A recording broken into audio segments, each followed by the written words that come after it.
This is why 50-50 or shared parenting laws won't work. This is James, father's rights, parents' rights advocate. I got full custody of my daughter without an attorney. I've won in the Court of Appeals and won over and over. I've been in and out of the court system for 15 years, so I know what I'm talking about. The problem with family court right now is that judges abuse their discretion. Excuse me, they ignore good laws such as the best interest of the child. Anyone with half a brain knows the best interest of a child is to be involved in with both parents equally as much as possible. But judges almost never rule in that way. They ignore evidence. They ignore evidence that, let's say, the mother is manipulating or coaching the child, or the dad's abusive, and sometimes it's hearsay. So they ignore it, or even when somebody has tangible evidence or a good amount of evidence, and it's clear to anybody, judges ignore it. So what makes you think if they're ignoring the good laws now, you guys out there are thinking, oh, let's pass 50-50 shared parenting where a judge has to award 50-50 or start with that presumption. Now, they're never going to make it, get this clear, they're never going to make it a judge has to order 50-50, because there are cases of domestic violence and abuse where children need to be protected, of course. So there's always going to be an exception. So they'll say that's the presumption. Well, right now the presumption is the best interest of the child, not what's second best, what's all right, what's better safe than sorry. No, the very best. And 90% of the time the courts don't order the very best. Why is that? Because these judges are idiots, incompetent, or they have their mind made up, or they're trying to make child support money for the court system. The more they award, the more money they get. And the judges even get bonuses sometimes out of that money, federal money that's matched. So they have a financial incentive to not make it equal. Your laws that you want to propose out there, Fathers and Families, Joe Sorge from Divorce Corp, who made a great documentary, but it's too delicate and tender and soft and nice, and pleading and having seminars and pleading with people about talking about possibly passing reform, whatever that means. Look, they've been talking about this for 30, 40, 50 years. It's never been passed into law, except Missouri had one where it says the court should first consider 50-50, which makes it even easier for the judge said, I'm not going to do that. So let's think about it, people. Use some common sense. I'm trying to save people out there, especially people new to this, who want to go out and protest or talk to a legislature or pay money to be a member of Fathers and Families or scam artist groups like that who only want a photo op. They don't actually help people. They got good information about stories going on, but everybody already knows the horror stories. What about some tools or weapons to win in court? That's what I give people. I give people the weapons that I use to win this war in court when somebody drags you in there. When you're being sued or falsely accused of a crime, about to go to jail, you fight for your rights. And that's what I did, and I did it without an attorney, and I did it the right way, and that's how I prevailed a lot of times in the Court of Appeals or defending bogus restraining orders, things like that. That's the answer for people right now, especially fathers.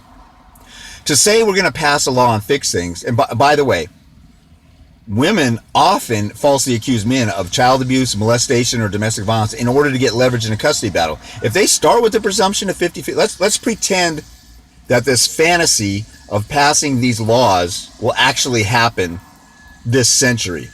If it does, and a woman who's greedy for child support or control or vindictive or just psycho, that's not all women, but half the litigants in contested cases, that's what they're like. And if they got something to lose, like power, control, money, because the presumption is 50-50, that's all the more reason they're going to falsely accuse a father. And sometimes fathers are going to falsely accuse mothers of alienation or things like that. The ratio is 90-10. But such laws are going to provoke more and more false allegations. So number one, the judges are going to ignore the law. Number two, because they have discretion and they don't have a boss and they're God in that courtroom, they can do whatever they want unless you appeal. And appeals are hard to win. I've won 2 of them. I'm like 2 for 5, batting .400. That's pretty good. But it's going to provoke more problems. Think about this. What if somebody tried to pass a law that said, We're going to create ethical business laws so that the mafia will be more ethical in their business practices.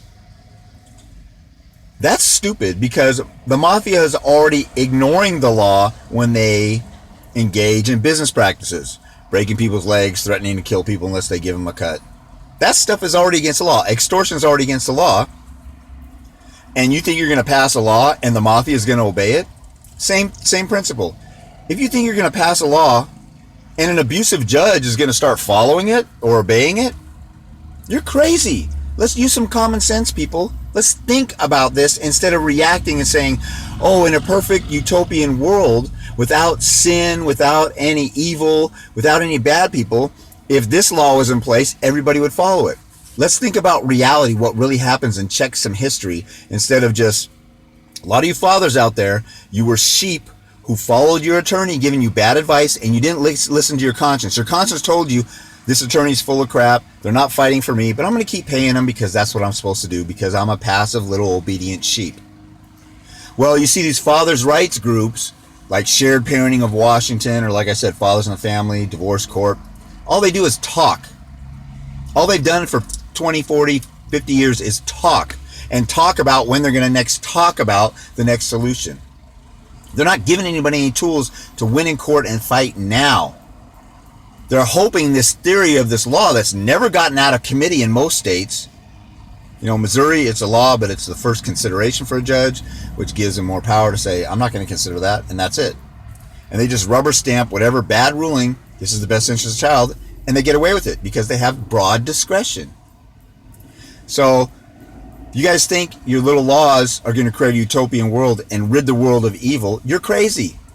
That's asinine and insane, and it lacks common sense, and nobody has thought this through. And all you're doing is just following these fathers' rights groups, or paying your little membership fee, or devoting your time, money, and energy on something that has proven will never get passed. And even if it does, I'm giving you the common sense reality of, if they're not following good laws now, what makes you think that's going to change the heart of a corrupt judge? These judges used to be corrupt family law attorneys who were brainwashed and trained to make fathers have to be every other weekend parents. Or some of these judges or lawyers, they can't be parents, or they never been broken up from their kids or their marriage, so they have no empathy like normal human beings for your plight. So these are all a bunch of callous, heathen, psychotic sociopaths up on the bench, and you're saying, oh, they'll be ethical now and obey the laws because we passed it. And a lot of you have big egos out there, and you're getting a kick out of the photo ops with the legislatures sitting and talking with these power players and leading people astray, and you're causing people to think that you're accomplishing something. You haven't accomplished anything. I got full custody of my daughter when it counted. I've helped 200, I stopped counting at 200 fathers get full custody without an attorney when it counted. I've helped thousands more get fair visitation and fight off bogus restraining orders when it counted. That's not a brag on me. It's a brag on guys who actually decided to fight for their kids now when it counted, instead of waiting and holding their breath for this utopian world that's going to come because a law gets passed that there's no chance of passing, because we have limp-wristed, sissy legislators that are males in the legislatures that are dominated by radical feminists who don't let anything even out of committee. That's true it's specifically in Washington State. There's one radical feminist in Washington State that won't let stuff get out of committee, but she can walk on the floor if she has a domestic violence law, and she didn't even have to go to the committee. She walks on the floor and says, here, pass this, and they go, oh, okay, yes, ma'am, we bow and worship you and your feminist agenda.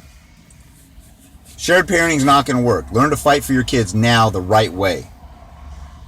You can hold your breath if you want to, but you're going to die of lack of oxygen, because it's not going to happen. And even if it does, number one, judges will still do whatever they want to do, like they're doing now. And number two, it will provoke more people to falsely accuse people. Wake up, people. Use some common sense. Think about what you're doing. Follow your conscience. Don't follow a bunch of fathers' rights groups filled with fathers who lost in court. If you want some good information or good common sense or some good, decent advice on where to go and what to follow and who not to follow, talk to somebody who won. If you want to learn how to play basketball, you don't go to a camp run by a midget who didn't even make his elementary school team. When Michael Jordan has a camp down here, it may cost a few bucks, but it's Michael Jordan, a proven winner. So shared parenting is not going to work. It's a dream. It's a fantasy. And if you're spending time, money, and energy on it, then you're wasting it. Wait till somebody proves that they know what they're talking about, or they actually accomplish something in the legislature before you believe them, and watch it work or not work somewhere. And nobody's ever seen it because it's never going to be passed, and it hasn't been passed, and it's never going to be passed. I hate to break the bad news to you, but I want to save you time, money, and energy because it's not going to happen. Learn to fight for your kids now while you have a chance.